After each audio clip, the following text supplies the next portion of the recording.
So with that, we have made it to our final keynote of the day. We're super excited to welcome Jake and Brad. So I'm going to bring you both to the screen. Here we go. Jake, hi, Jake. And Brad, here we go. Hello. All right. Hopefully technology is working well. You want to say hello and make sure both your mics are working? Yeah, can you all hear me? Yeah. There we go. All right. And we will remove ourselves. Off you go. All right. Sounds great. Well, first, I just want to say thank you to the KubeCrash team for the opportunity to speak today.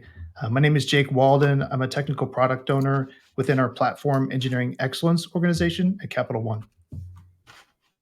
Hey, and my name is Brad Whitfield. I am a distinguished engineer in our Platform Engineering Excellence organization. And we've been building platforms since 2018. And today we want to talk about the natural evolution of platforms. And actually, listening to a lot of today's talks, I feel like this dovetails nicely into that. We're going to focus more on how exactly you go from nothing to an enterprise platform. And funny enough, our platform name is actually in the title of another talk. So we look at this through the lens of artificial versus natural selection. Artificial selection is like that tree that is staked. The enterprise, the tree that is staked usually grows straighter and taller faster, but it's not as resilient because it hasn't been forced to adapt to those natural pressures. So the root system usually isn't as strong. And this is your enterprise platform that's built through declaration, right? So the enterprise declares that it needs this service, and now they have a large audience that they have to serve. And it's usually not everyone's favorite platform because you have to adapt your workload to how to fit the platform rather than the platform adapting to fit your workload. The other option is natural selection, and that's like the tree that isn't staked here. The trees are subject to more natural pressure and adaptation. So they might grow more slowly. They're not as picturesque, but they tend to be more resilient and have a stronger root system. These platforms often start in a small corner of the company. They have a earlier and more contained feedback loop because you have a much smaller audience that you have to work with. We've seen more success with the natural evolution approach in our time, so we're going to focus on these. And oftentimes that journey looks like this. You start as a team that is deploying Linux applications, and pretty quickly you start to adopt containers and Kubernetes. And after you become proficient in Kubernetes, you start to leverage Kubernetes to do more and more of your automation. You start to deploy platforms on top of your platforms, and you start to manage cloud resources or more than just Kubernetes applications. So we are going to start from the perspective of a team that is already running Kubernetes. So we've broken this up into 5 stages. And in platform evolution, there are external pressures and adaptations. So external pressures are environmental factors, potential threats to the survival of the platform. And adaptations are the changes that you or the platform team makes to adjust to the current environment.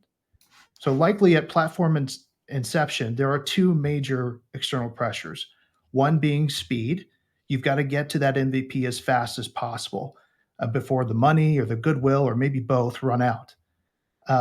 There's going to be some distractions. You're going to want to put as many bells and whistles on the platform up front. You're going to want to make it perfect. As engineers, we kind of have this tendency to be a bit perfectionist, like we want everything to work just perfectly.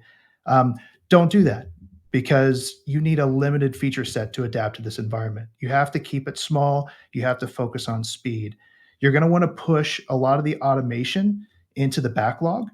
And you'll want to probably operate with very minimal documentation for your pilot users. Again, the focus is on getting out there as fast as possible. Now, as we move into stage 2, now tech debt payments are due. All the corners that you cut, all the sacrifices that you made in stage 1 are now requirements for stabilizing your platform. Right? There's going to be higher expectations. Maybe you have workloads in production now. Maybe your stakeholders are much broader. And there's a real risk that your team is going to start experiencing some burnout because this is a new platform. They're going to have new problems that they've never seen before. And that can really be draining for a team. That's why it's really important to adapt and lean into SRE practices. Develop SLIs and SLOs. We've heard about some of those today, and expose those to your tenants. Refine your documentation and processes. That documentation and process is going to come really in handy for your support team so that they can reference them in the heat of a moment, right? And also, you're going to focus on making sure automated deployments are a focus, and then that's not somewhere that you're spending a ton of time. Your tenants should be able to deploy to your platform easily and reliably. The reason that we think stage 2 is so important, Brad, if you go to the next slide, is stage 2 is really about building platform trust. So there's this inverse relationship between building platform trust and how much support and toil your team may have to deal with. Take an example of if you have multiple incidents right next to each other, it's very likely that your tenants are going to succumb to a recency bias. They're going to first look at the platform for issues with their application rather than their own application. Now, whether this is true or not, whether it's a platform issue or an application issue, it still means that your team has to support them and be involved in that conversation consistently.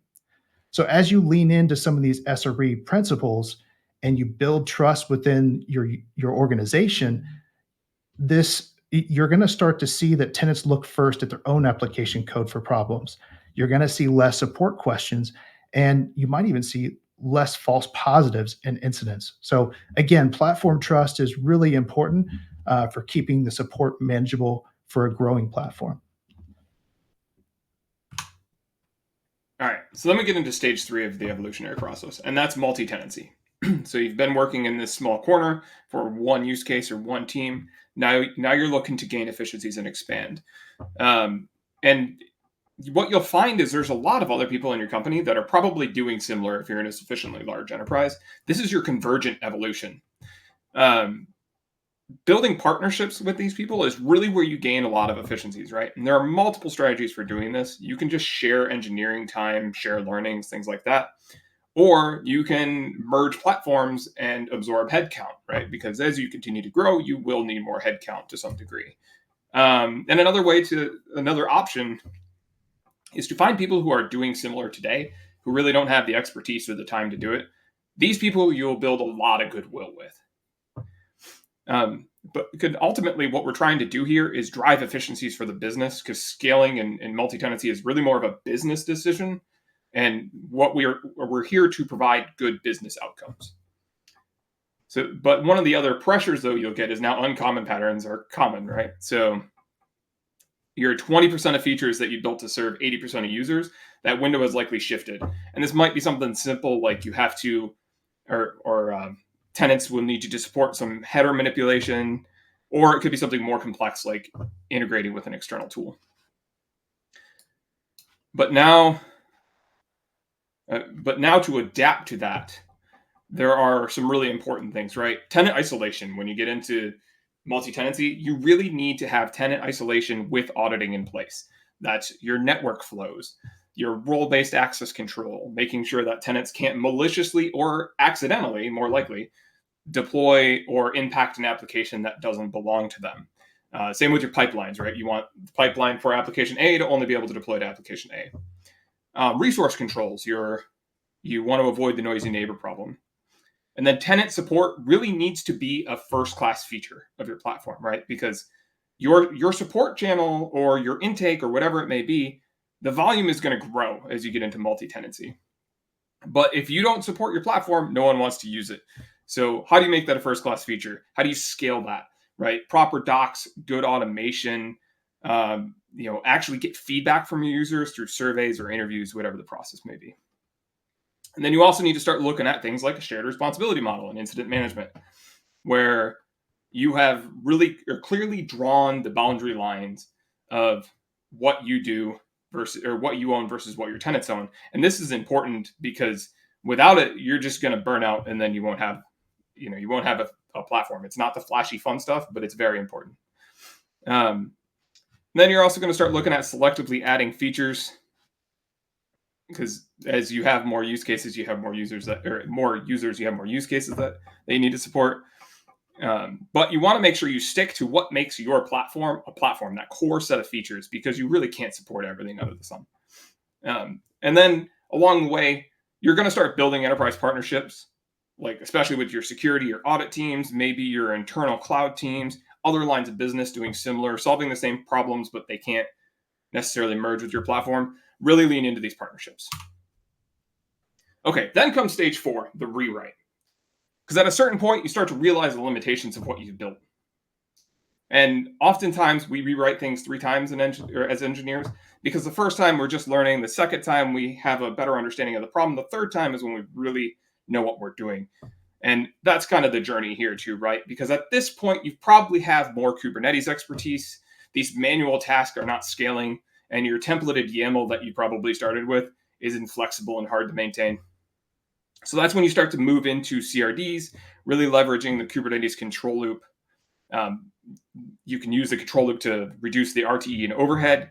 You can begin to, those partnerships that we talked about earlier, they will help you, as enterprise features, security features, audit features need to be built in for users. You can push those into the platform to really manage a lot of that overhead. And then you start to unlock new use cases too, like namespace-as-a-service, cloud resource management, which we'll talk about that in a minute. But also with CRDs, your ownership lines are redrawn, and this is an opportunity for you to improve those, right? Actually, in the Super Mario talk, I resonated a lot with this because there's similar patterns there. So you're going to create new abstractions with the CRD, and you want those abstractions to empower users, give them that happy path that makes things easy while preventing drift, leveraging the control loop. But you don't want to just unnecessarily hide things from them, right? You want to reduce complexity, but you don't want to hide things so they can't observe and debug what's going on. Sorry. All right. So here's kind of an example of what we're talking about, right? So using a tool like Crow, Kubevela, and OAM, a raw CRD, platforms will begin to build what is their application platform, like a fluent version of their application or deployment pattern, into a CRD, right? So then you can define something like this, where you might have specific connectivity or security requirements or observability requirements that your company has defined. You can bake those really into the control loop, give people the streamline path to configure what actually needs to be configured. And then you can start leaning into things like the application platform as a service model, where you're provisioning cloud resources along with the microservice. So using GCP config controllers or Crossplane or whatever maybe. You can use the control loop to say, when I deploy this microservice and I need a data store, I am provisioning a data store in my company's cloud provider in the compliant and standard way for my company. So all the stages leading up to this, so 1 through 4, has really been refining the platform and getting it to be a mature product. And by stage 5, you've probably built a very valuable platform, and word is starting to get around. The real pressure here, to summarize this slide, is you could be a victim of your own success. So as cluster count grows rapidly, as new platforms become tenants, there's a real possibility that you get this avalanche of users that you weren't prepared for. But you can adapt. So you can adapt through this by treating your clusters like cattle, right? Typically, we treat our workflows like this. You to put it in a Kubernetes context, you drain a node and you spin a new one up, and the workloads move from one to the other. Now your clusters have to be treated like that. They have to be ephemeral. You have to describe your clusters instead of addressing them. You can't give your tenants a URL for your cluster. You have to consider that there's a different mechanism to place workloads across your platform. At this stage in the game, a service mesh is likely required. You can't move workloads from one cluster to the next without having some kind of a stable service layer so that they don't experience downtime. And the fourth point, and probably the most important, and I heard this mentioned actually in the last talk, is that your clusters should be able to grow independent of the headcount of your platform team. Right? We refer to this as run the engine cost. So the run the engine cost of your platform has to remain small enough that you don't have to scale your headcount when your clusters grow. So in closing, this will take time, and that's okay. Right? It's always better to walk to the right solution rather than run to the wrong one. Things will go wrong. You will be challenged. Embrace it and know that you're adapting to be something better. In platforms, especially, the tech is complex, but the people are really the hard part. So make sure you develop solid feedback loops early and work hard to maintain them with your customers. Platform evolution, like natural evolution, is gradual and it never stops.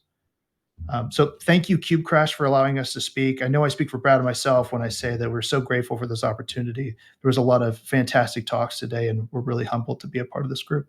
So thank you.